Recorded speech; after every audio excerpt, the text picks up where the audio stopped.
Welcome to Defenders Live. I'm your host, Laura Thorson, and tonight I'm going to be talking to one of my favorite people in the world, Cassy Crago.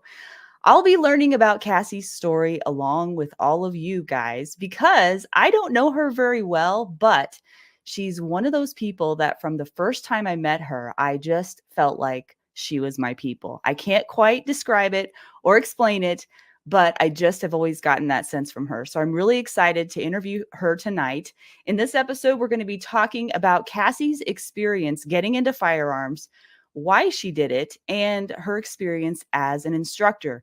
We're going to be giving some advice for newer shooters and what to do getting started and diving into lessons both as a student and as an instructor. And I'm sure there's going to be a lot more to unpack besides that. So I'm really looking forward to that. We believe that being a defender requires more than building shooting skills on a range. It's also a development of the heart, mind, body, and spirit. Join us as we explore what it truly means to be a defender in your training and in your everyday life. Welcome to Defenders Live.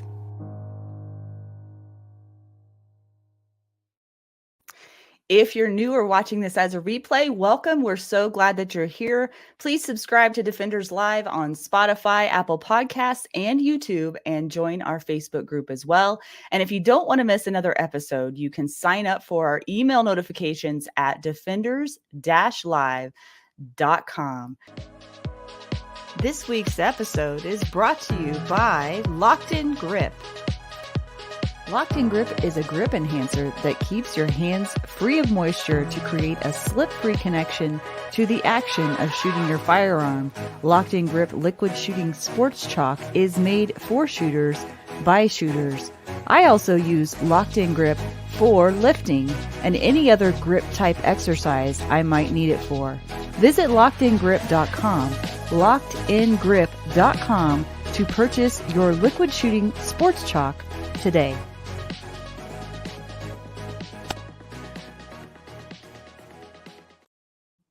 All right, let's get right into the interview with Cassy. So Cassy Crago didn't grow up with firearms as a normal part of her life, and it was somewhat taboo in her part of the world. Even a home invasion, stalking, and physical assault did not trigger a desire or a need to protect herself. But after her divorce, she was asked who would suffer the most if you didn't make it home at night. And that was the question, she says, that changed her life. She realized her children would suffer greatly if she did not make it home at the end of the night. So she searched for a women's shooting group and found a Girl and a Gun women's shooting league. Through her training with a wide array of instructors, Cassy now has over 450 hours of professional instruction and 6 certifications as an instructor, including NRA, Rangemaster, Active Self-Protection, Instructor Certification, Michigan Coalition for Responsible Gun Owners, Image-Based Decisional Drills, Stop the Bleed, A Girl and a Gun, and 2 RSO certifications. She's now headed to Apache Solutions to their Instructor Enrichment Program. All of this has happened in the last 4 years, and she says she feels like a new/baby instructor in the grand scheme of things. She has been working mostly with brand new female shooters and teenagers and says it has changed her life. She says she is now able to offer the training she was looking for when she first started. So let's welcome Cassy onto the show. Hey, Cassy. Hi. Thank you for coming on. Really appreciate you taking the time. Thank you for having me. This is amazing. Yeah, we've got a lot to unpack. So where should we start? I think it's interesting that you said in the bio that a home invasion and an assault, a physical assault, did not make you think about protecting yourself. Could you dive into that a little bit more? And what was the time that got you into where you're like, I think I actually need to carry? Yeah. At the time, I just thought that the home invasion and the physical assault were just silly at the time. Like, I didn't realize the impact that they would have on me for the rest of my life. And I just didn't take them seriously. I don't want to say I was brought up to be a victim, but being a victim was normal for me. I let people push my boundaries, and I did have one person early in my 20s that suggested that I take up shooting because it could save my life. And during my home invasion, I thought about, man, I wish I had a firearm right now. Mm-hmm.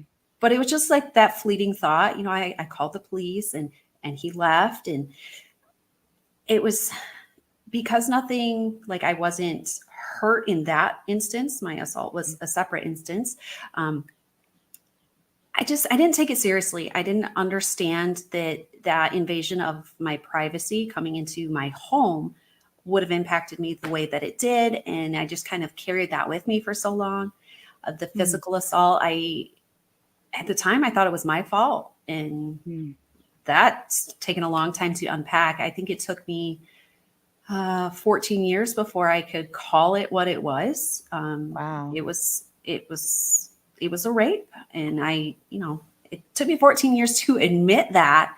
And yeah, it was just like I don't want to call it the victim card, but I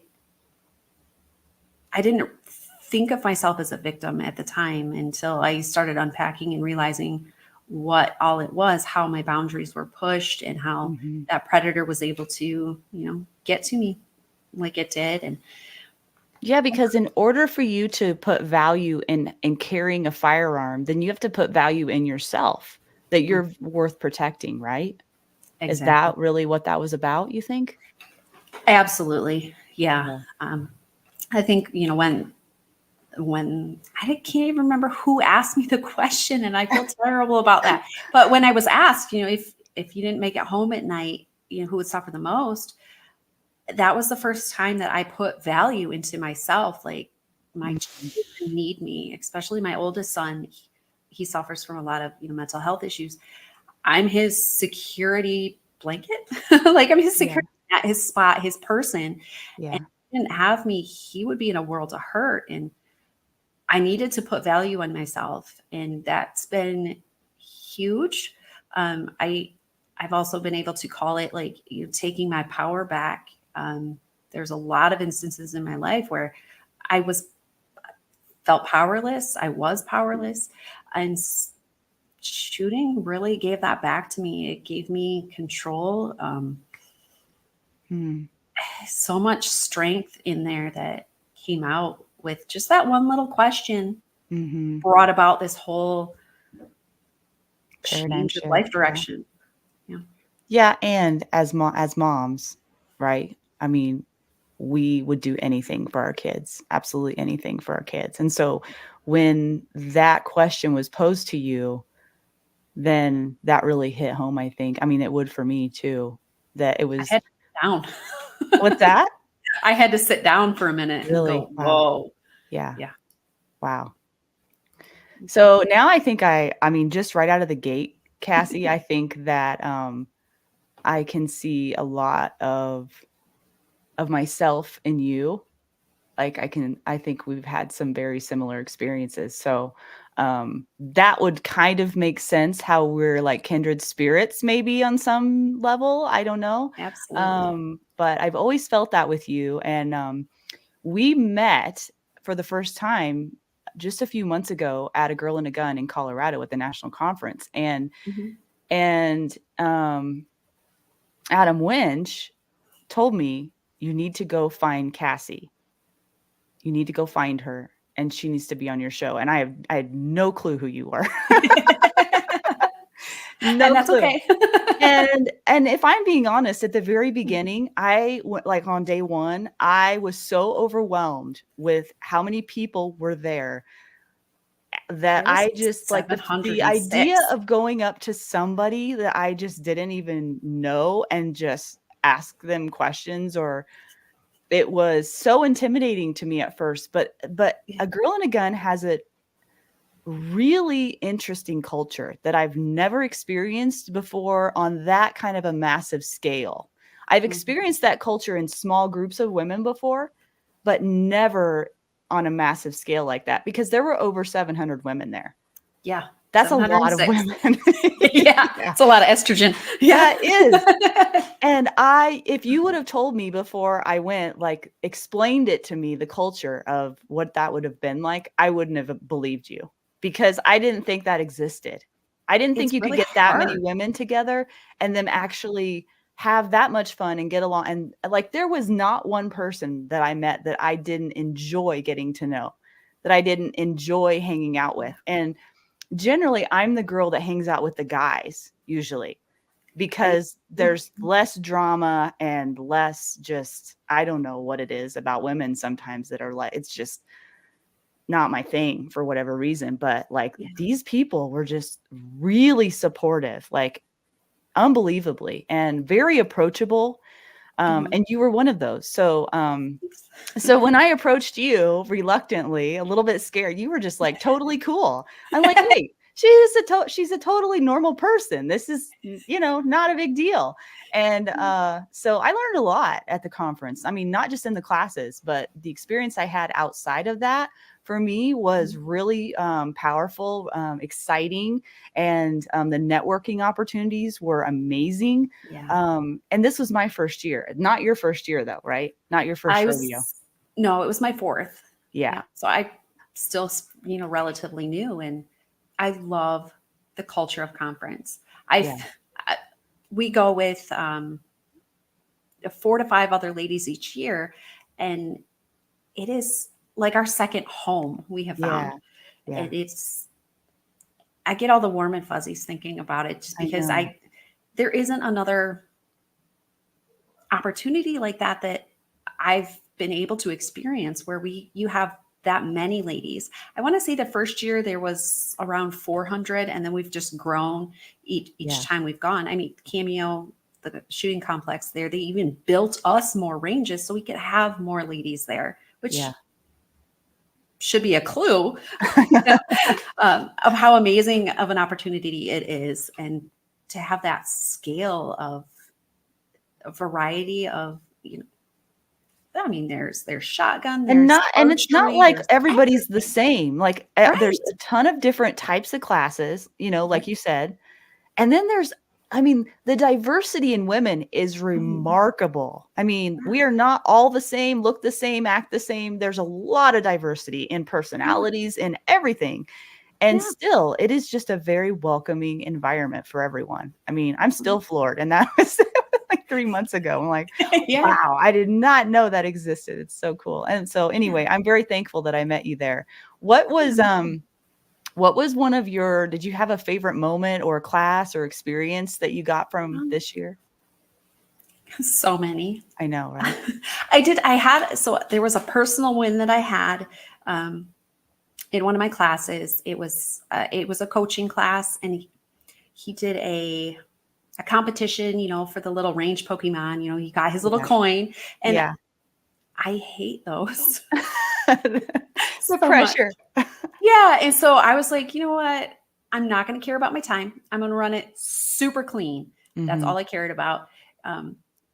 So I ran it, and the lady that beat me, she beat me by less than a second. And I was so happy for her because I ran it the way I wanted it to. And and that was big for me because I used to be a really big competitor and compare myself to everyone else and have that need for validation. And that was not how I ran that little competition. And I was proud of myself for that I did what I wanted. And I know that's not like what he wanted. And sorry, but it was a personal win for me because I didn't compare myself to anybody else. That takes a lot of growth to get there though, doesn't it? So much. Yeah, because I've been shooting since I think 2016. What is it, 24 now? And just now this year, I'm finally getting to the point where running my own race is actually what I'm after. Like for real, I'm not just saying that. Like I've said that in the past, but no, it really wasn't true. You know what I mean? And running my own race is really like what I'm after now.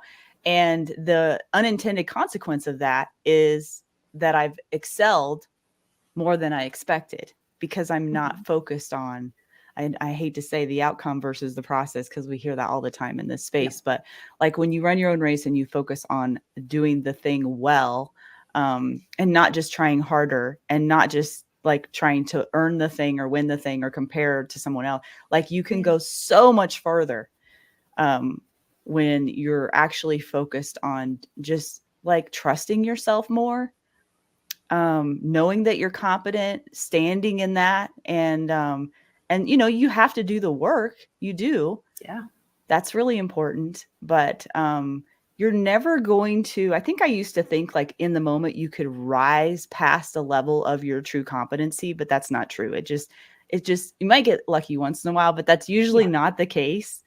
And so when you put in the work and you just stand there and you deliver what on demand you can do, and you do it in a way that's without all of these crazy voices in your head, and without, you know, there's always pressure. You're going to feel some pressure, but without letting the pressure or the outside world crush you mentally, like that's a huge win, right?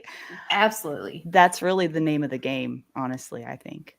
So, and I feel like we are more proud of those type of wins than we are if yeah, you do get the little coin or it's a Pokemon, you know. right. And those personal wins, I think, are way more gratifying than just a trinket or a bauble. Yeah, totally agree. Yeah, because, you know, that stuff's always eventually going to go away. I mean, not go away. It's not like you're going to disappear, but like at some point in your life, you're not going to be able to accumulate more Pokemon, like because you age out or because you have an injury or because whatever. But those personal wins that you have, no one can ever take that away from you. And that those wins are things that you can stair stack into future wins for yourself later, no matter what you do in life, whether it's shooting or whether it's something else that you decide, you know, to get into. So anyway, we got on a tangent there, but so yeah, A Girl and a Gun, we met there. And then let's go back and talk about a little bit about how you got into firearms. What held you back in the beginning? Why didn't you get into it? Because you had an interest, but you had some limiting factors. Is that right? Yeah. I mean, it was back in like 2006 where I had a friend, you know, kind of teach me how to shoot. I took my first CPL class, concealed pistol license class, but I never followed through. I got my paperwork, decided to carry. I didn't have my own firearm at the time. It just, you know, kids, life, marriage, like it all, I don't want to say got in the way, but it, you know, it got in the way of me pursuing that little interest that I had. Shortly before I got divorced, I did finally get my CPL. I didn't carry. I didn't practice. We would shoot out behind my in-laws' house. I did realize that I was a better shot than my ex-husband. So that piqued my interest a little bit more. But it still wasn't something I planned on pursuing. And then, I got divorced and realized that this is probably something that, or a way that I could defend myself. Previously, I would put my safety in somebody else's hands, and they were the protector. I think a lot of people do that. Yeah. And I mean, some part of me believed that, they were going to be my protector because they had a lot of martial arts training and, close quarters. Sure. Yeah. But then I realized, I don't want anybody that close to me. I need more space. I'm a big proponent of personal space. Did I go in for a hug, Cassy, when we were in AGAG? Because I tend to do that without asking. I apologize. Oh, that was okay. Oh, okay. But altercation type of right. Okay. Unknown person, a girl and a gun, you might expect a hug from everybody. So be prepared with the stop, that sort of thing. Yeah. But that's, a different environment. But, at the grocery store, oh, yeah. Keep your cart a couple more feet behind me, please. Yeah. And I didn't realize that was a problem until I realized it was a problem. And it comes down to boundaries. I was so used to people pushing my boundaries that I realized I need some boundaries. Mm-hmm. But putting my defense or my protection, in somebody else's hands was normal. And then I realized that, no, it's up to me now. I did take a marksmanship class. It was like 2 hours. I was the only female there. I was pregnant at the time before anybody even told me, the risk factors associated with that. I didn't know. I do now. So I did get educated, after that. But in that class, that marksmanship class, I think there was 5 of us. I was the worst. And I didn't get any feedback that was actually helpful for me. There were some little nuggets here and there. It was more of a, you need to go home and dry fire practice. I didn't even know what that was. Because, that's a good point, because sometimes instructors in classes will say things. As you know, in this industry, there are acronyms on top of acronyms, right? And I think instructors forget what people don't understand and what they don't know. And so they'll speak in a way that maybe someone doesn't understand. And then they might not ask, what does that mean? Because they don't want to feel dumb. And so then they just go on, and they never did really learn anything because the instructor didn't speak their language, so to speak, or on their level. I think that's really valuable that you said that. Yeah. And I was determined. I wanted to get better at shooting, but there was also that little aspect of me that was competitive, that I wanted to get better at something that was for me, because I knew my ex-husband wasn't a very good shot. I was like, I need to be a good shot, because I need something for me that, I guess it's like taking my power back from that whole situation. I needed something that I had control of, that was mine. And that led me to find a women's shooting group. A Girl and a Gun was actually the second one that I found. There was a different one that it just wasn't a good fit. It was a little bit further away from me. COVID hit and there was nothing, no meetings, no nothing. A Girl and a Gun, they had the virtual girls' night outs and opportunities to listen to, I don't want to call it just like an introduction to the community, because we talked about all sorts of different things, but it was something that I could do here at home on my own because everything was closed.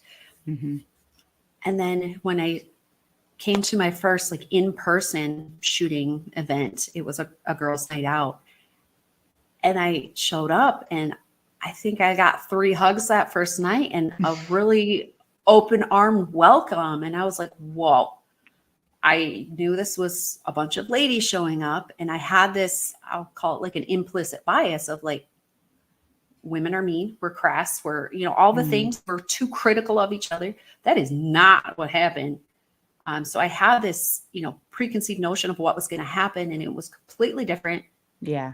It was so welcoming. And I was like, wow, this is really, really cool. Why don't more people know about this? And we're changing that little by little. Yeah, I feel the same way. I feel like some of this stuff I just want to shout from the rooftops, because I didn't know this existed before, other than just a small little group of women. And so to be a part of something so large that's got such a strong culture behind it is just something that you can't help but get excited about and want to tell everybody Yes. Yeah.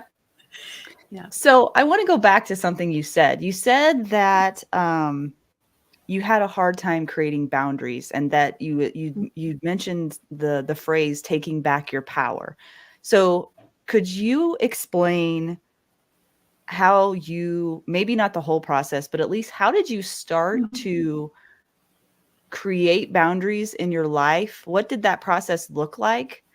And then the taking the power back, which I think is part of what you're describing as well. Yeah. A lot of it comes from, I am so used to bottling up everything. If something bothers me, if somebody gets too close, something like that, I hold it in. I'm not going to say anything. I didn't even know what boundaries really were. And I noticed right when COVID hit, all that stress, and my kids are now home from school, and I have to do all this extra homeschooling, pretty much, stuff that I was getting way overstimulated. And so I reached out to a counselor, and we started, talking about things like that. And she asked me, she's like, do you have any boundaries? I'm like, what are boundaries? And so working with her, we kind of pointed out some different parts of my life that I would just not have any boundaries for, like the way that I was spoken to, the way that I was treated by some of my family, even the information that I shared with people. I realized that I have to have boundaries with, outgoing information, as well as, the way people are giving me information. It's an ongoing process. When I first met Brian Hill, we were doing the image-based decision drills, and it only took, I don't know, 10 seconds, not even that, for him to kind of look at me. He goes, you have a problem with boundaries, don't you? I'm like, yeah, but He's good at that. He's so good at that. Yeah. And I'm still working on them little by little. Instructing, I've actually become way better at like asserting boundaries and setting a precedence ahead of time. Yeah. Like So that setting after, expectations. yes. Yeah. Yeah. So then after our, first interaction, my boundaries, and Right. we don't have a problem after that. Yeah. So Yeah. Yeah. And people can smell that on you. I mean, I certain people can, I guess maybe all people can, but certain people take advantage of it. And so I think that's interesting. Now, did you start going to the counselor before your divorce or after? After. Okay. I did see a counselor previous to the divorce. We tried couples counseling, but it wasn't the right fit. Mm-hmm. I mean, I think we saw two, and I even tried to see them, just one-on-one, and they just weren't a good fit. The one I have now, like, she's my girl. Like, yeah, that's awesome. She can talk to me, and Yeah. she doesn't give me the answers that I was looking for. She guides me to find them on my own, and yeah, that's what works for me. So would you say that the divorce was a pivotal moment in your life? I mean, did a lot of things change after that, during that? Can you take us through that period a little bit so we can maybe learn something from that? Yeah, for a long time, I knew that it was a bad relationship. It was toxic. He was just a predator, and I was definitely vulnerable at the time. And we just kept trying to make it work, and it just was not healthy for either of us. And I know I was trying to hold on to that image or that dream of the white picket fence, the 2.5 kids, the dog, the whole dream that's not a reality for most people. And then it all came crashing down. And I also remember this big sense of relief that I felt. Like, I don't have to be responsible for all of the baggage that that was placed on my shoulders. I don't have to clean up the messes all the time. I don't have to hold on to responsibility that was never mine in the first place. Wow, that's really powerful. Yeah, that would be a relief. It was really freeing, but it was also terrifying, because now I have to do it on my own. I don't have that protector anymore. So, I had to become that protector for myself. And I don't know if I could have also got to this journey or to where I am now without, my husband that I have now. We met fairly quickly after my divorce, like within 6 months. And we have known each other since middle school. Oh, we never talked to each other, but we knew each other. We were aware, and, we each had that little, middle school crush on each other. And it's so interesting. Like, he has a similar story to mine with boundaries, and our exes are like the same person. Really? That's crazy. There's so many parallels. Wow. But he he lets me be me. And, I was interested in shooting, and we talked about that when we first met. So our second date, we went shooting together, and I show up with 2 guns, and he's like, oh, like, yeah, I don't know how to use either one, but I have them and I can somewhat hit a target. Yeah. And so that it's been a part of our relationship now. And so when I found a girl and a gun and started going, he was super encouraging. And now he just kind of sits back and he's like, that's my girl. Look at her go. And he hands out my business cards at work. And he is my biggest fan. And yeah. I'm lucky to have like his support. 'Cause I don't think, because of guns being, taboo growing up, I don't think without his support, I would have continued to follow, the path that I'm on right now. Yeah. That is so awesome. I love that. And you know what? I'm so proud of you because I see this pattern over and over with people that they stay in something that they know is unhealthy, like deep down in their soul, they know it's not right, but they're so used to it that the fear of the unknown, right, holds them back from taking that step. And so, I mean, kudos to you for there was stepping about out. 4 years of that, knowing that this 4 is years. not. Well, no, it was before we even got married. So it was probably closer to Are you 8 kidding years. me right now? No. Oh, It man. was like, I knew it wasn't the right thing, but How long were you married? 8 years. 8 years. We were together just over 10. Yeah. And yeah, it was. Well, that's good that I you wanted to be wanted. I wanted to be loved, all the things that I didn't understand that that's what I was seeking until, I guess hindsight is 2020, right? Sure. Like, I wanted a person, and I wanted that person to love me and support me and do all the things. Mm-hmm. And not a lot of it was there. My counselor, we call it love bombing. So I got those moments that would keep me going. Yeah, keep you hooked. Like, and then you strive for those little moments each time. And they were, they got so few and far between that when, and he was the one that just, finally said, I want a divorce. And I remember just like this, finally. Really? But there was also that clinging on to that dream, like holding on for dear life. Like, you don't really want to do this. But I mean, I moved out that night, and it was also really freeing.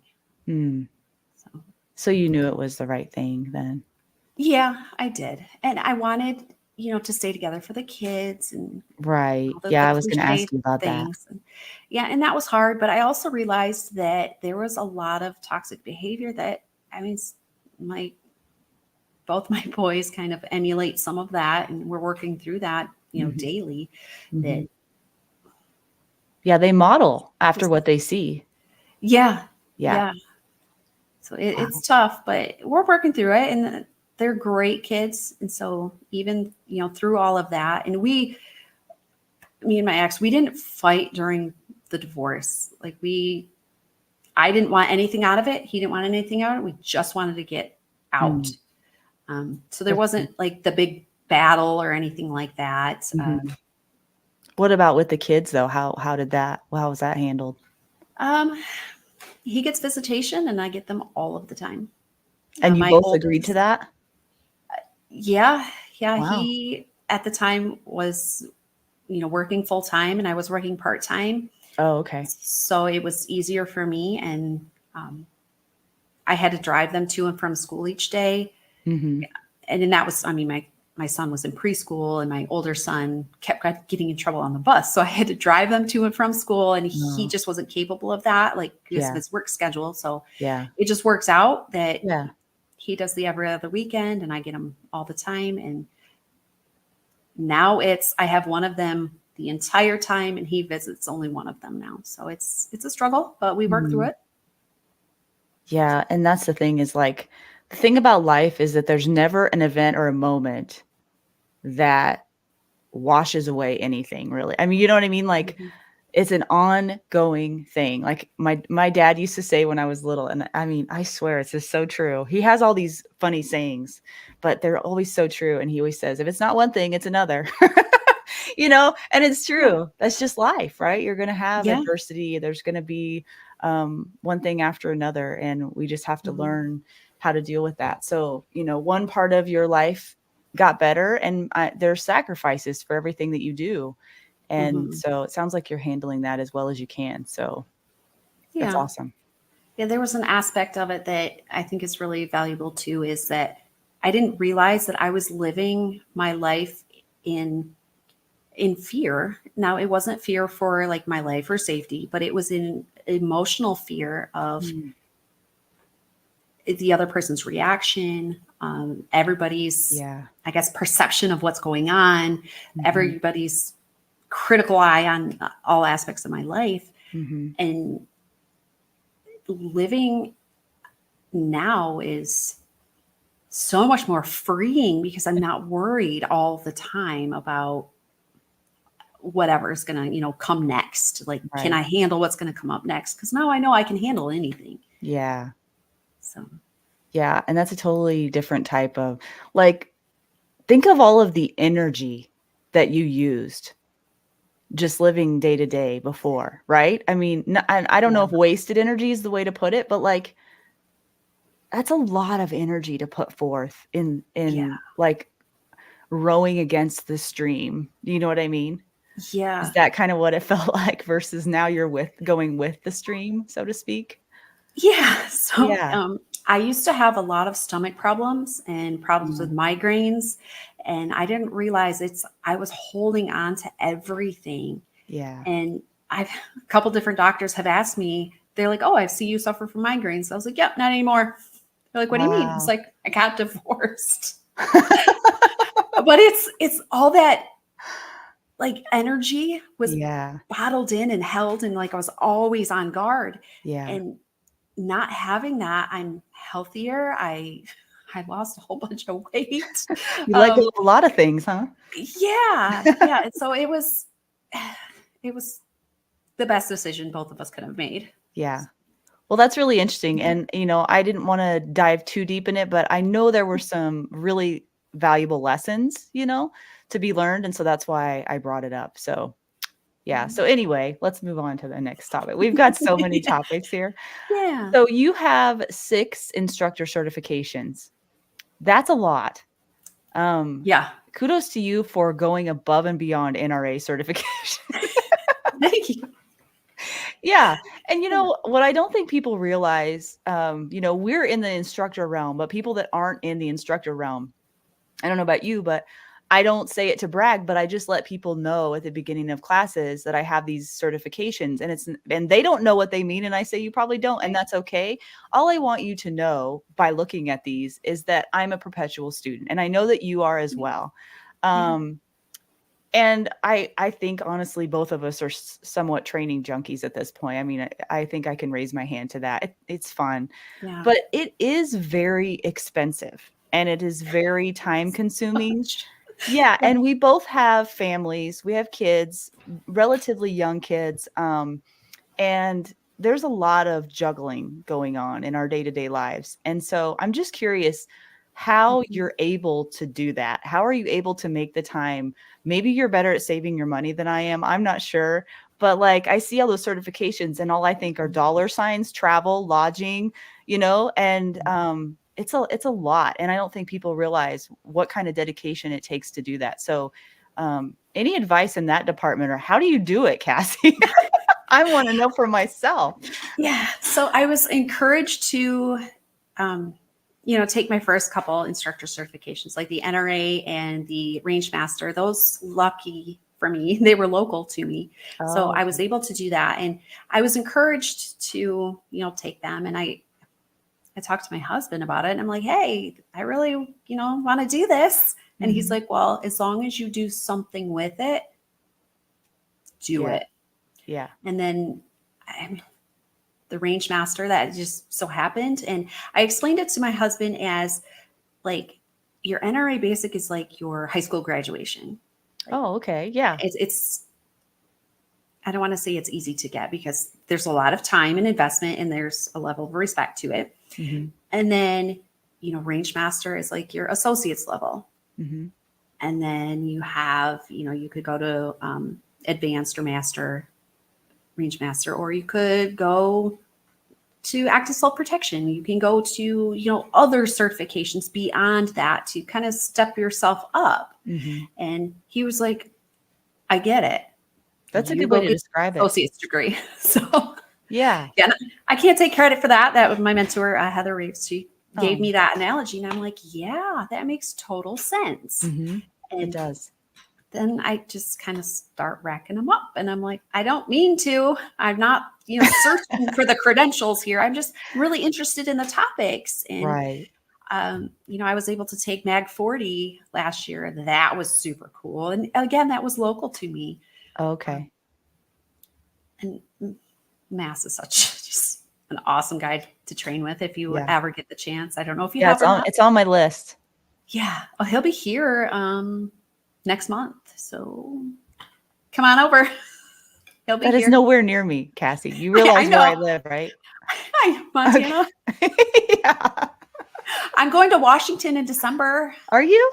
for Riley Bowman. Yeah. Oh, yeah. We had Riley in Montana last year. Oh my gosh. I'm still hearing from students about that. I mean, it was just so good. Have you trained with him before? Not yet. I've met him You will twice, love him. once or twice. And yeah, he's really easy You to will love talk him. to and a genuine human. So. Yes, he's a genuine human, and I think for me anyway, and in his class, the way that he explains and demonstrates and teaches the visual aspect of performance is like that was the huge gold nugget for me. Of course, everyone's going to take something a little bit different away from it, but that was a huge one for me. There were many great moments in that class, so you'll love it. You really will. I'm excited. I mean, he's just somebody you can't help but love, honestly. Yeah. It really is. I've gotten to the point now where I teach so they can go take somebody else's class. Yeah. Like I don't make any money. Right. Anything I do, I'm like, oh, I can sign up for this class now. Yeah, totally. So let's go into growth a little bit. I mean, we're kind of there already, but I think, so I listened to a couple of your podcasts that you had done previously with Heather Reeves, which by the way, you guys should go listen to those. I think there's like 8 or 9 episodes, Everyday Carry Chicks, right? Everyday Carry Chicks on Spotify. And it's you and Heather Reeves, and you guys do a really good job of unpacking some really good topics. There's a ton of meat on the bones of what you guys are talking about, and I really appreciated that. It's a very genuine conversation you guys have, and I like it because you guys have a relationship already established, and it's very obvious, and so I just appreciate that. But anyway, I was listening to one of the episodes, and you guys were talking about growth. And I love how you described it. And we've all experienced this, but I think we have this perception that growth in any area of our life is like this just upward curve, and it just like keeps going. And the reality of it is like the worst roller coaster on the planet. Like it is just up and down, up and down, up and down. Yeah. And overall you kind of step up as you go. But the process of getting there is usually like harder than you anticipate, and it takes a lot of commitment, resilience. It takes support, like as you were speaking on. It takes a ton of support, not only in your family but also in your peer group and in mentors. Mentors are so important. And so what was that like for you? What has been that process of growth from when you started to now? Oh gosh, yeah, it definitely hasn't been like linear. It's been, I say it's like a heartbeat. It goes up, it goes down, it goes up, it goes down. Yeah, and there's little blips in there. Yeah. It's, I've had some really awesome growth moments, but then you can have that one 10-minute drill or that one comment that just crashes you back down. And it's, you don't always need the support to come up because sometimes you can do it yourself, but having that extra support to help bring you back up and remind you, hey, slope is this way. You got to go back up. That's been huge for me. I have this awesome support network now of people that I can be candid with, or I can just be raw and vulnerable with it. I really blew that one. Go, no, you didn't. That's not how you shoot. Mm-hmm. Well, dang it, Not who you're you right. are. That's not Yeah. how I shoot. That's not Yeah. who I am. That one shot or that one drill doesn't define you. Right. And gosh, that has been really impactful. Just that Mm-hmm. that's not you. You know, Mm-hmm. those 3 words. Whoa. Mm-hmm. And growth is I I look back at who I was when I started shooting. And if I focus on the, whoa, you didn't know what was going on. Um, And none of us do in the beginning. yeah. And to like chastise myself for, wow, you carried in a belly band, carrying Mm-hmm. your daughter in her hand, because I had to wear it high because Mm-hmm. of my little role I had. But her hand was like right there over that. And I didn't realize, how flexible that Right. elastic is. And Mm-hmm. you don't know what you don't know until you Right. have the opportunity to, learn. I don't want to say learn better, but learn more and understand how things work and why we have standards. Right.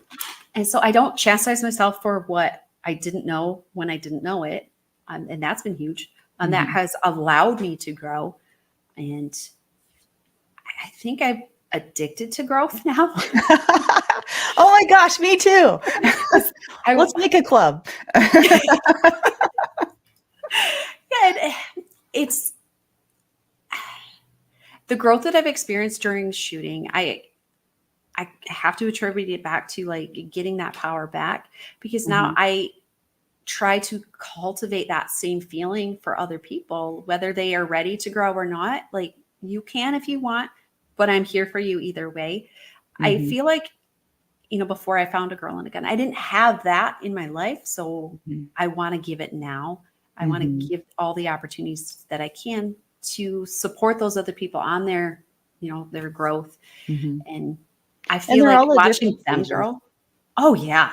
Mm-hmm. Yeah. And just watching them grow is what helps me grow more. Yeah. At conference, I watched one of my gals was in Adam's class, and I got to Oh yeah.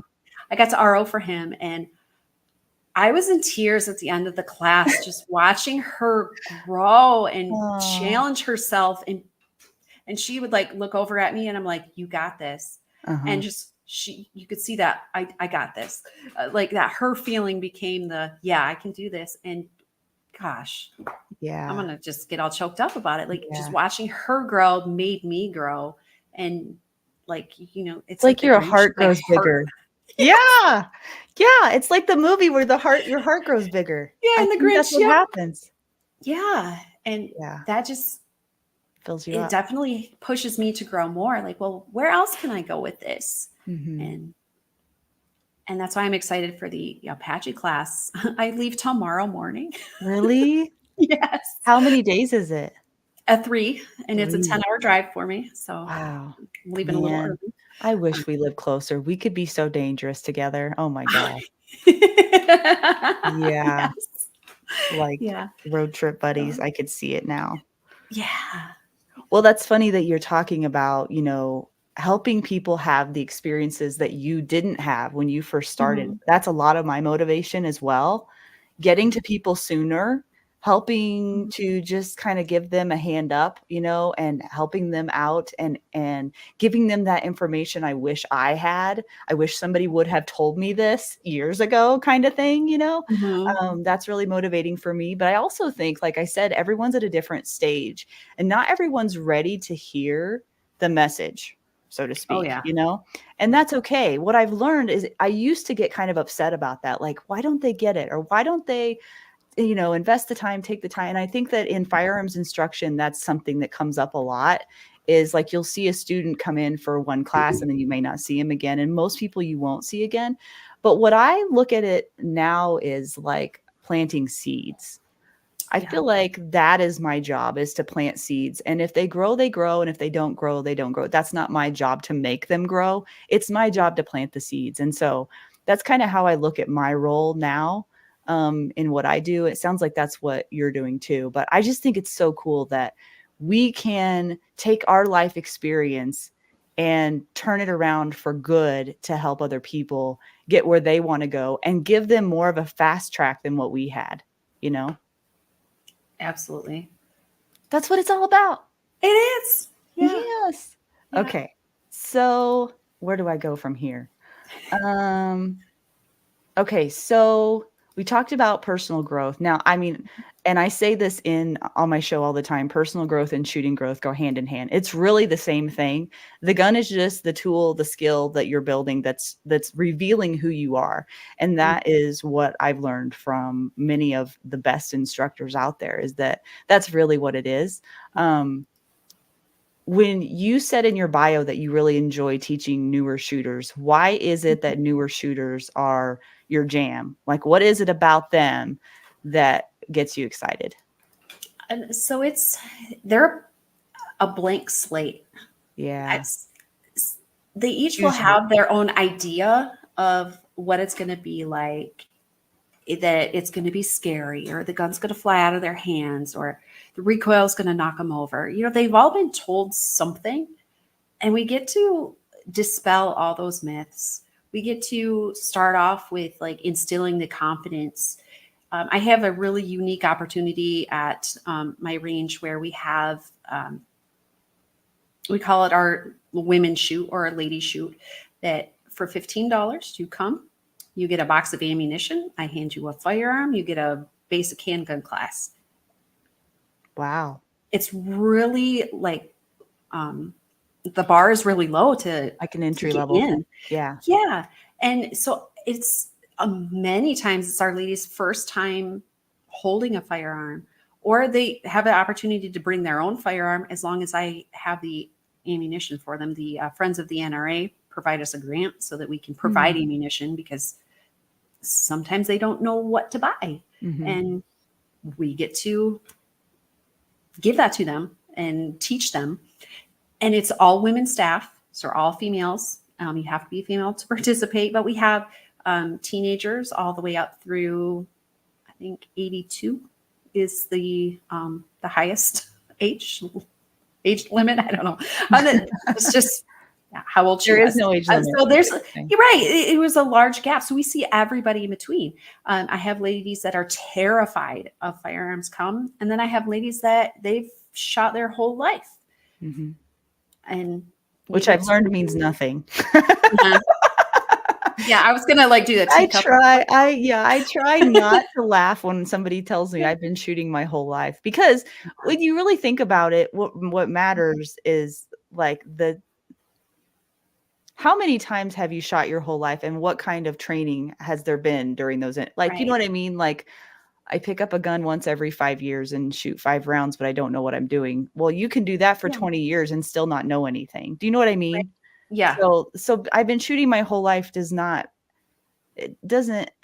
don't understand why people say that. Like, it doesn't, I don't know. It's a qualifier, I guess, of some kind in their mind. And so I try really hard to keep a straight face when I hear that. I'm like, okay, that's great. Because it is great. I'm glad that you've handled a gun before, but it's just, I think, one of those things. Do you know why you hold it that way? Yeah. Do you know why we touch it this way, press the trigger this way, and we don't slam it, there's things.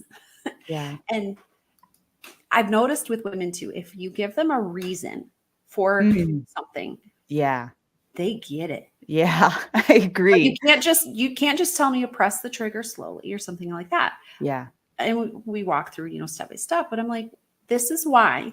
And you can show them what happens when you change the way you press the trigger, and they're how it affects the gun. Yeah. And I try to teach them that in dry practice, because they can see that in dry practice without having the fear of the gun going off. And I think that helps them learn without the added worry of the bang of the gun. And so, and that's something too that we did in Riley's class. It was a dry fire. I don't even know. He called it something. I hate it when that happens. You learn something and you're like, I know it was from this person. They had a name for it, but I can't remember what it was.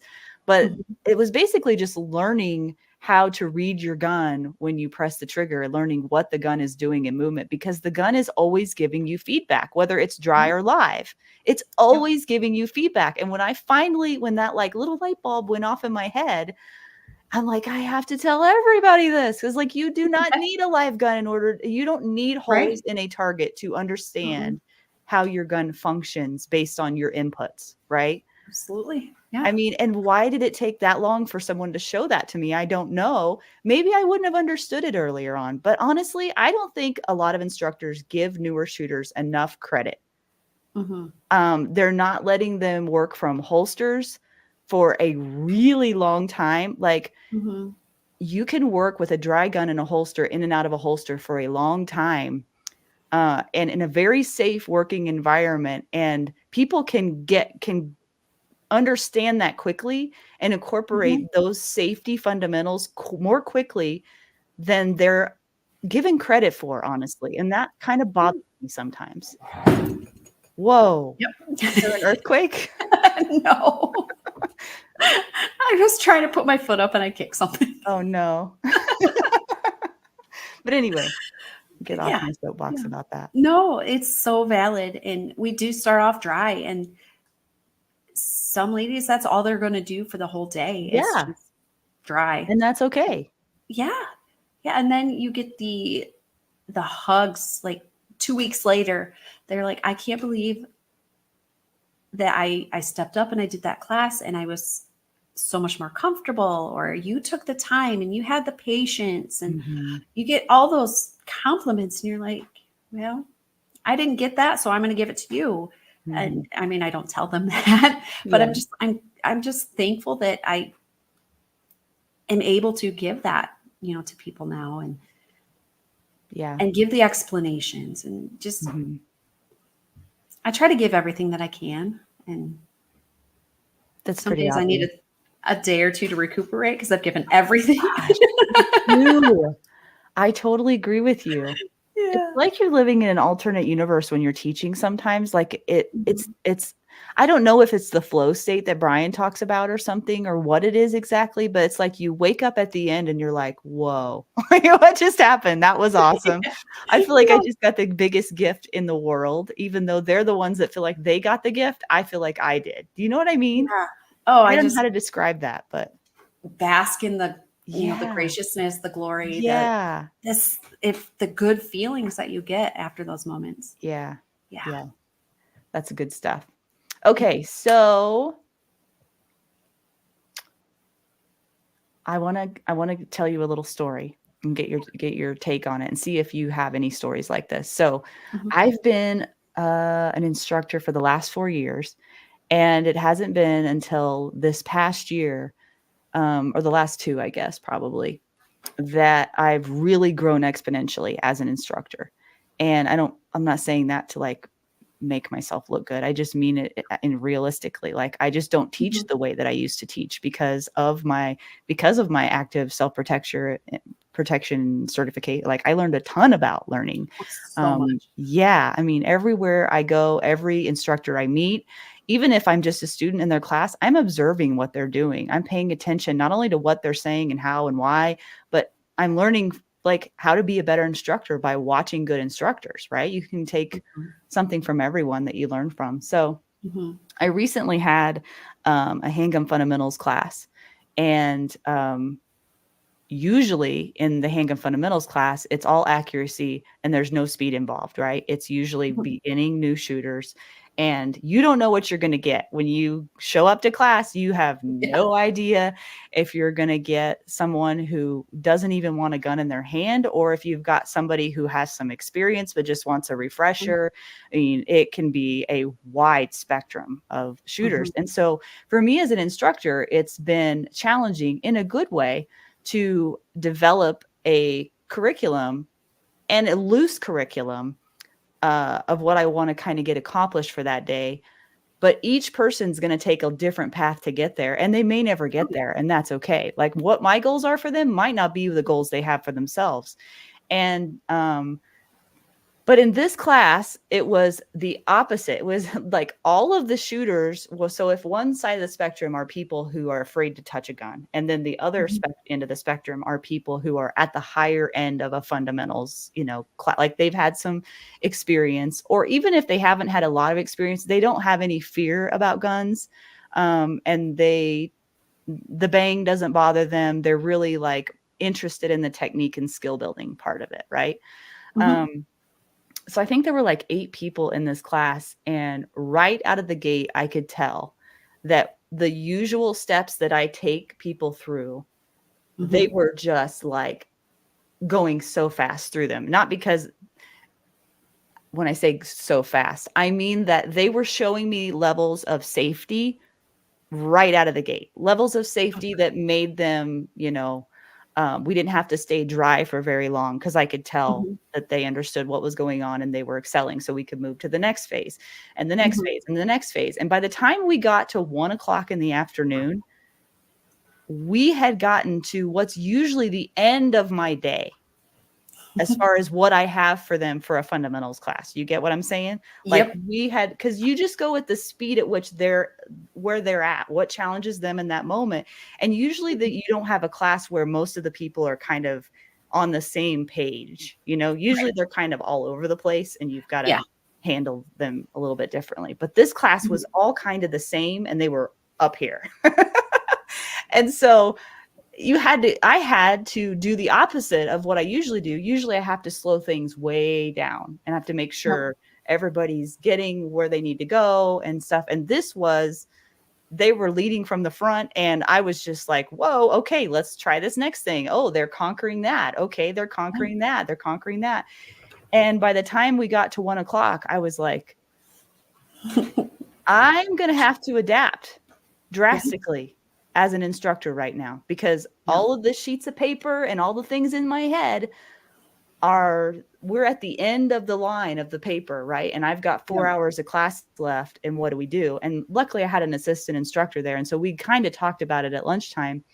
And we went to the next phase.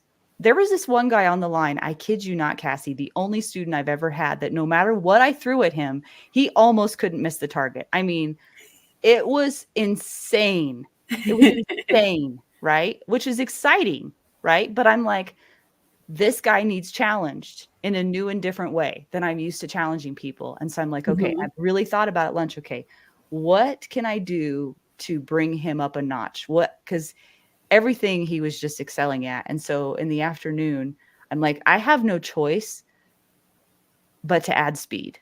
I have no choice. I have to add speed, especially to this guy. And everybody else could handle speed. I knew it. But here's the problem. I am an accuracy first shooter. Mm. And I can do speed. I'm getting to where I can do speed, right? But now I am forced to be in a position in my own handgun fundamentals class where all I've ever done is accuracy and no speed to demo speed, demo it in my class, in my own Yeah. class, and draw stroke and the whole thing, right? I mean, Yep. we're talking about draw stroke and speed and efficiency and all of that stuff. And I'm just like, I am out of my comfort zone as an instructor. But deep down inside, I'm like, kind of like what you said, like, I have demonstrated this competency over and over and over again, right? I do have this ability. I am Mhm. not saying that I'm the best in the world, but I will teach them what I know and I will get them as far as I can get them, right? Yeah. And I demoed just fine. I'm not going to lie, I was about twice as nervous as normal because as the instructor demoing in the class, there's like Mhm. an added pressure. Uh-huh. And you try not to listen to the voices again, but they always creep up, don't they? Mm. And but I have to tell you, I was so proud that I did that. And I didn't just do what was comfortable to me because that student that was doing so well before, he fell apart and had to put himself back together when speed got involved. Mm. Because he was running a dot. And when we started draw stroke speed, he was just like, I don't even know what to do with myself anymore. Half the time the dot isn't even there. And so then we Yeah. had to talk about that whole thing. So that's where I had to take him in order for him to start getting really challenged. And I'm so thankful for that. And again, the whole class was challenged and they all were in that space. Mhm. I'm just talking about like he was up here and but I appreciated that class challenged me as an instructor not to stay in my little comfy curriculum and teach Mhm. ABCD, right? And then the class is over. By the end of that class, I had set up a stage because we were at that level. I had to set up, I mean, we were there. And I'm like, these guys, they paid for this class, they paid to grow, and this is where they are in their growth right now. And Mhm. so I set up a stage with no shoot targets. I put different like numbers and letters and all kinds of Yep. different things on different targets and different size targets. We'd already talked about throttle control and transitions. I mean, they were doing movement, transitions, everything. And we were putting it all together by the end of the class. And I mean, they were having the time of their life, you know? Awesome. And this was a handgun fundamentals class, right? It was Yeah. supposed to be.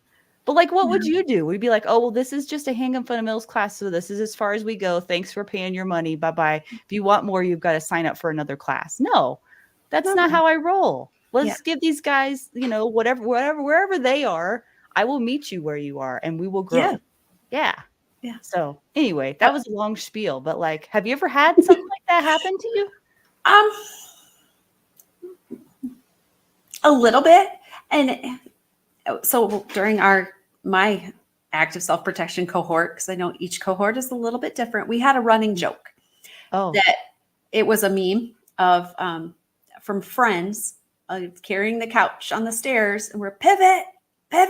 Oh, Do you know that one? Yeah, no, I don't, but I get where you're going.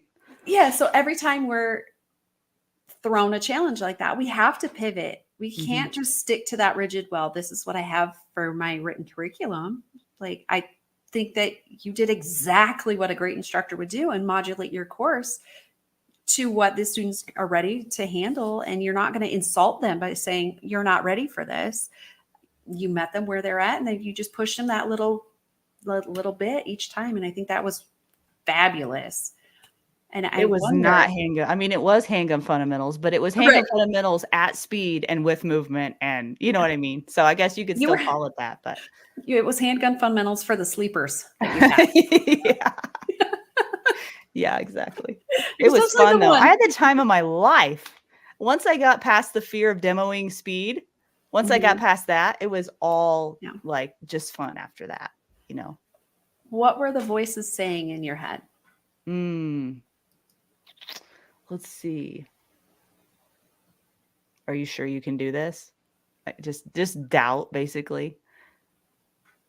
I know mine would have been, if you fail this, they're going to find out that you're a fraud. Oh. Even though we know that you're not, but that's... Well, and I messed up big time on something. I can't remember what it was, but I messed up really bad on one of the demos. And instead of, you know, reacting, you know, and getting emotional or whatever you can do in that moment, I fixed it in real time. I fixed it. I did it again and fixed it. And then I explained to them what I did to fix it and why I had messed up on that drill. And they learned a ton from it. So I figured turn it into a learning opportunity. That's what they're here to do. They don't care honestly about how fast I shoot or how good I shoot, other than just to give like, okay, she's a credible person to listen to. Yep. You know what I mean? But nobody cares as much as you do. I'm sorry, they don't. They really don't. No, they care about how good they do. And I'm here for them. I'm not here for myself, you know? Yeah. Well, I find there's so much value in like showing, oh, this is what happened and this is why this happened. And then they can take that and be like, and question if they, you know, have a miss. They're like, oh, yeah. Well, I wonder what happened, instead of just going, I missed. Yeah, and usually it's the mental game, Cassie, and that's what I told them, because that's what it was. It was the mental game. When you start adding speed, for me at least, that's what it turns into. And for many of them, that was the case as well. I mean, you could see it all over their face, especially when you start doing individual drills and the beeper, they've got the beeper. You can just see their body language and, you know, all of their energy changes immediately.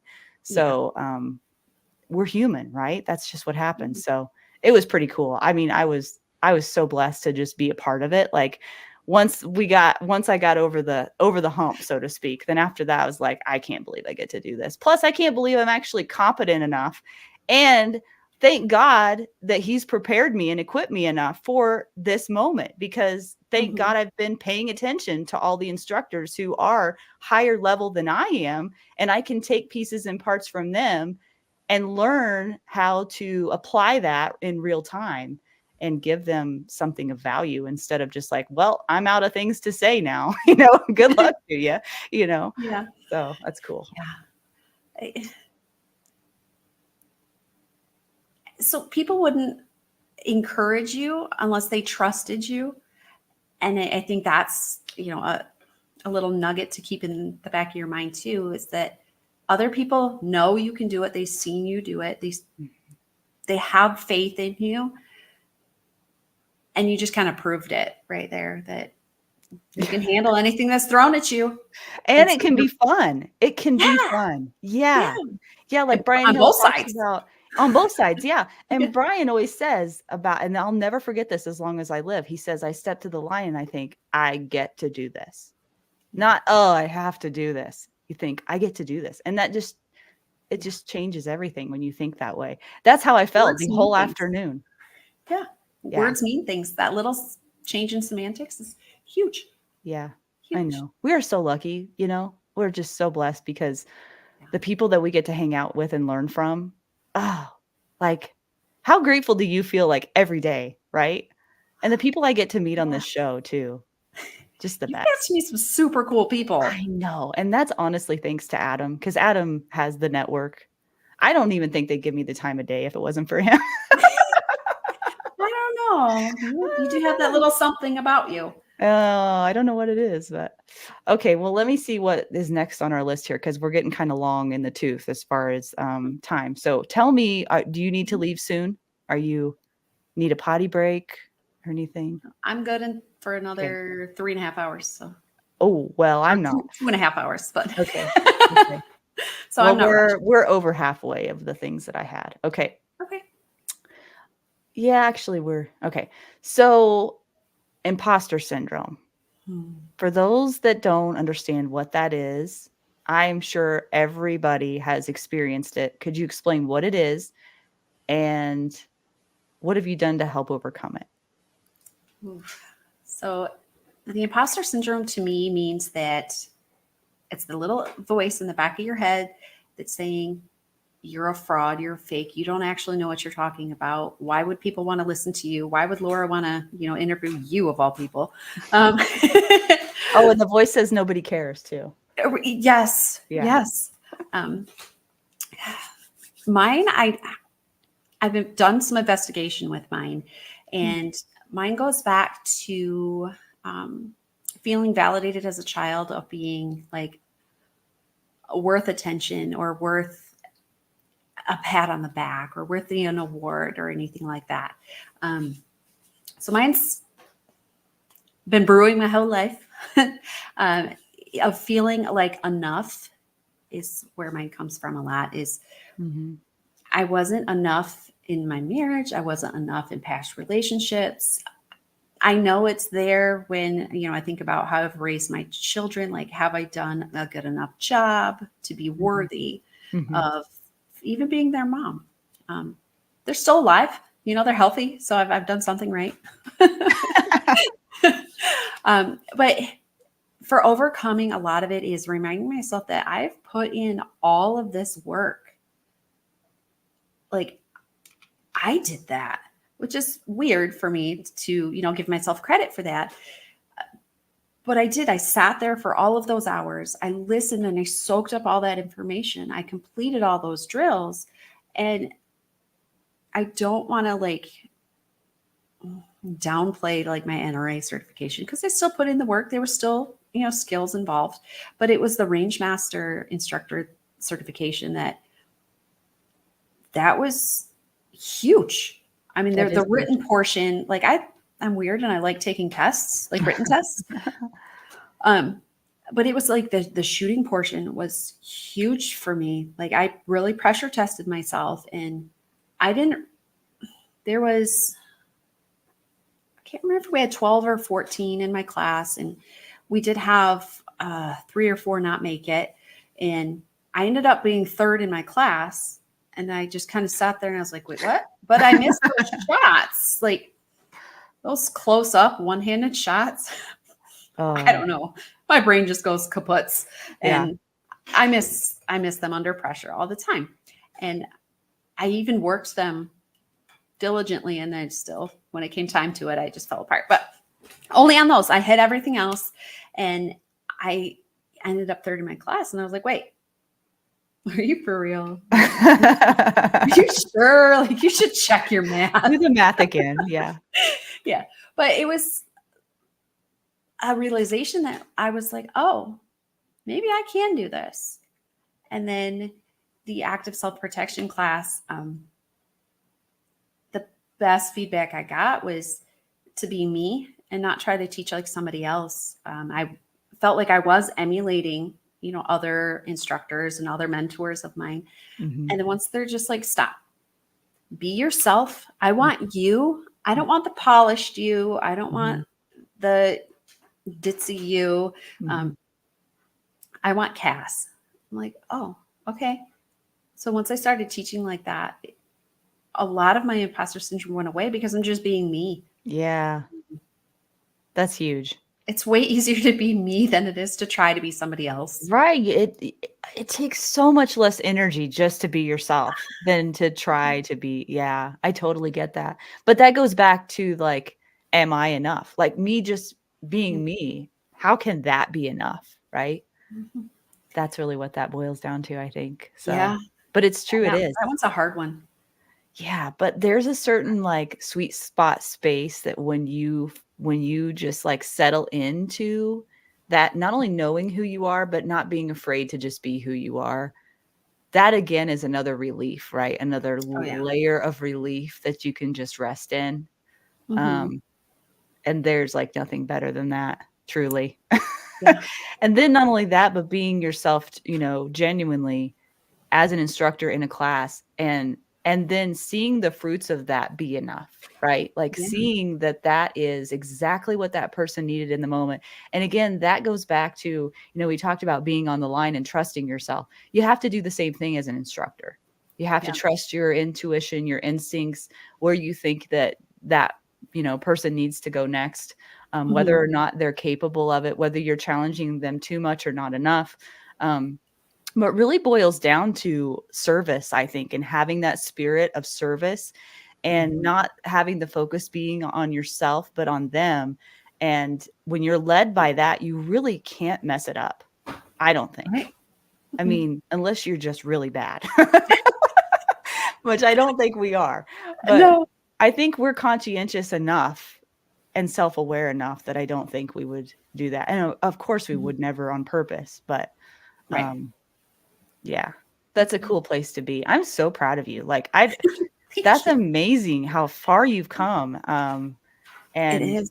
the work you've put in. You totally deserve it, every bit of it. Thank you. Yeah.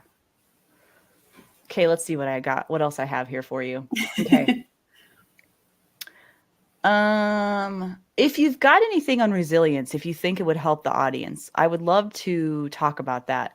Not only the importance of it, but are there times in your life that you remembered developing resilience? Like if somebody wanted to, like you talked earlier about how people can really be crushed by an instructor in a class if they're not Mhm. careful. And I think resilience is a really key factor in that. But that is a process over time. It takes development. Mhm. Um, any insight into that on how did you develop more resilience in your life overall and what other people could learn from that? Yeah. A lot of my resilience comes from my son. Um, Mm, he's struggled with mental health, problems all of his life. He was abandoned by his biological father when he was 4, and mhm, then he was adopted by my ex-husband when he was 8, and then he was abandoned again by his adoptive father a little over a year ago. And every time you can see just that crushing, mm, the weight of everything. But he only has one choice, and that's to go up and to keep going on and to fight to be better. I see some of his as trying to be enough again, mhm, and trying to be worthy. But he fights and he fights and he fights all the time to control his behavior, to make better choices, to continue on. mhm, And so I see his fight, and as much as I can, I'm right there, beside him, helping him fight, doing whatever I can to help him to find other resources. What else can I do? Mm-hmm. And it's that constant seeking of more that Mm-hmm. I think really adds to resilience for me. Mm-hmm. That's got to be so hard as a mom. Oh my gosh. It is. I can't even But imagine. I mean, what other choice is there?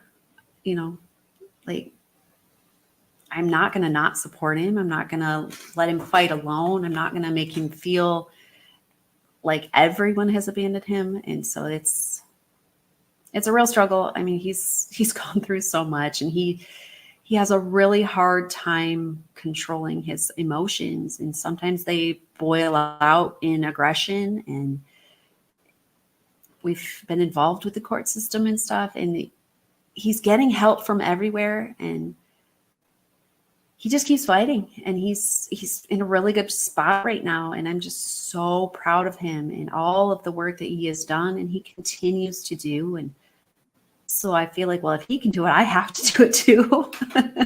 Yeah. And Sounds like it's he's just your become, inspiration. he really is. We'll continue to fight for as long as we have to, but it's also making the choice to fight, because both of us could give that, have that choice of giving up, but we don't. That we are not even going to accept that as an option. Mm-hmm. And that, I think, is the closest thing in my heart, is the not giving up. We're in this together. We're unstoppable. Mm. Wow. That's that's a new level of resilience, really. I mean, especially for a young man. I mean, that's deep stuff. Yeah. Well, thank God that he has you and you're not giving up on him, and that's awesome. He's stubborn and I'm stubborn, but we're stubborn together. I believe that. Yeah, we have that in common too. Okay, a couple more things and then I'll cut you loose. Okay. You said that when you were on the podcast, I heard you say something about you had something, I don't know what it was, some kind of a confidence issue, and you went to Adam Winch's class, and you said he didn't know anything about what was going on, but somehow, and it was him and another instructor too, I think, or something. And I don't know, it sounds like you were given a gift that he didn't even know he gave. So what was that all about? So I had a class where I had one of those moments, those crushing moments. And it was a competition type of situation where we were working speed and accuracy under pressure, and the encouragement level was different than what I had experienced previously. It wasn't a encouraging environment. It was a very, I'm going to put pressure from all different angles on you. And so the mental pressure was just huge, and it crushed me. And I left that class and I was like, what am I even doing? Made you Why am question I everything. even here? Yeah. I wanted to go home. I didn't want to continue. But this wasn't Adam's class, just to be clear, right? Nope. Okay. Nope, it was not Adam's class. Okay. No. All right. That's coming later. Okay. Yeah. Okay. And so then it was the next day, I show up to Adam's class, and this is the first time I ever met him. I had heard him speak, and I heard him speak like the year before at a Girl and Gun conference. And then I met him, and he goes, "You?" And I was like, "Me? Huh?" And he's like, "Who are you?" And I was like, I'm Cass." And he's like, you were paying attention to what I was saying.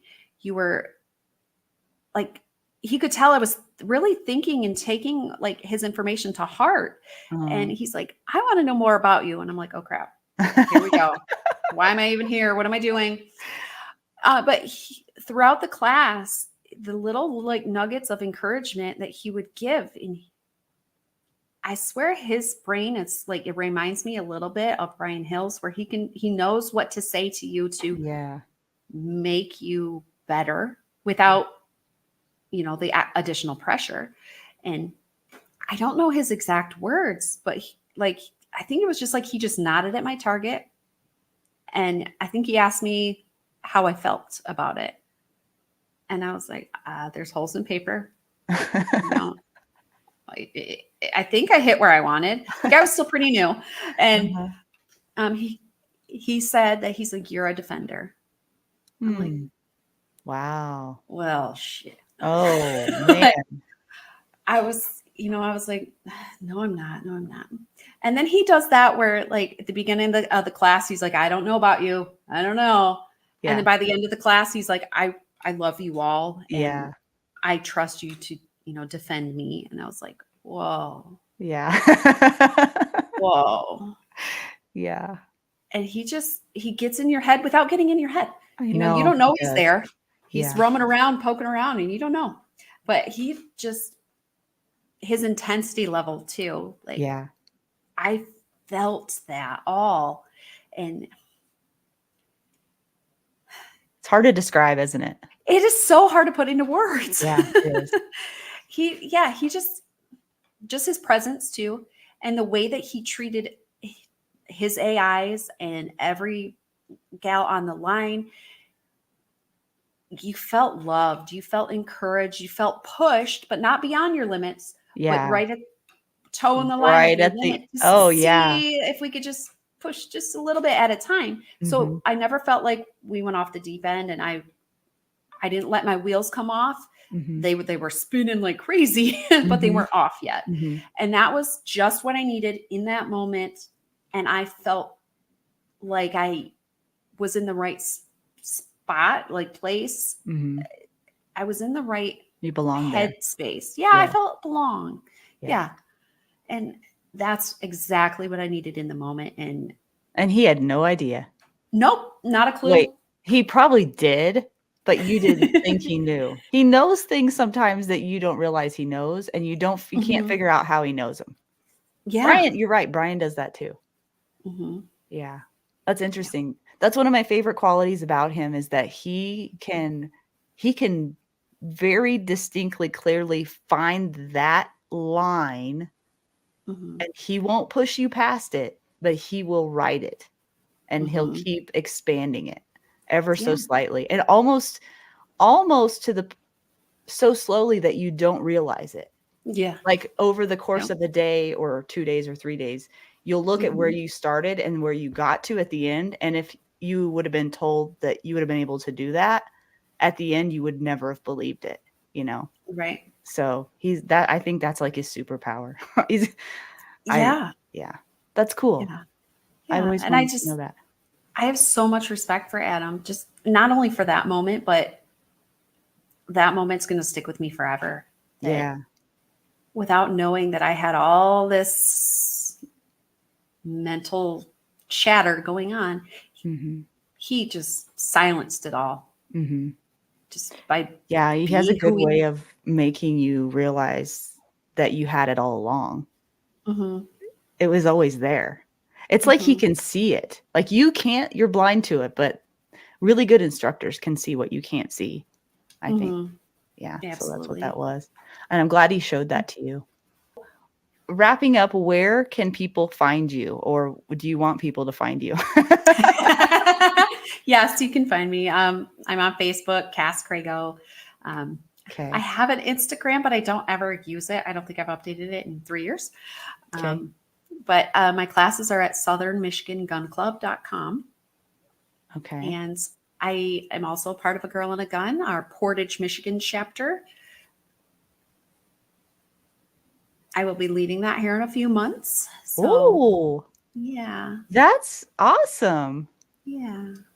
Good. Yeah. Just that's a whole other conversation. But yeah. Okay. Yeah. Just throw that in at the end. Okay. Yeah. Well, that's good. That's awesome. You'll do well. Yeah. Thank you. All right. So, and my Everyday Carry Chicks on Spotify. So that's out there too. That's good information. Yeah, and very well done. So yeah, kudos to you for that. Yeah, awesome. Hopefully someday we'll add some more episodes. We'll see where life takes us. Yeah, have me on your podcast. That'd be fun. Oh, that would be awesome. I would love that. Cool. Okay. Well, I'm going to wrap it up here. So stay in the green room and I'll be there in just a minute. Okay. Thanks for all your time tonight. Thank you.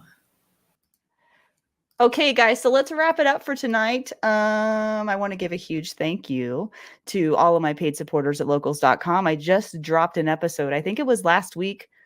Was it the week before? The weeks go by really fast. So, but it's episode 9 of Defenders Uncensored. And so the locals community is where I post exclusive Defenders Live content that you won't see anywhere else. And I have a series of roundtable discussions there that I host called Defenders Uncensored, where we talk about all kinds of topics and issues, some consider controversial, but we don't think they should be. So I just dropped episode 9 of Defenders Uncensored on locals.com. That was with Cade Lamb, Adam Winch, Matt Christensen, and JT Grover. We talked about lots of things, but it was packed full of valuable insights and challenging questions. We discussed everything from the Mike Glover arrest. So if you're not aware of that, that's an interesting topic that we can learn from. We talked about the border crisis and everything in between. We talked about traditional family values. Anyway, I encourage you to go check that out. It's a really good conversation over at locals.com. Go to the Discover tab and search up Defenders Live. You can find that there. And then next week, we're going to have Whitney Lindsay on. Whitney Lindsay served in the U.S. Army as a helicopter pilot and spent 4 years with the U.S. Forest Service as a wildland firefighter and director. She's director of operations at Heligunner.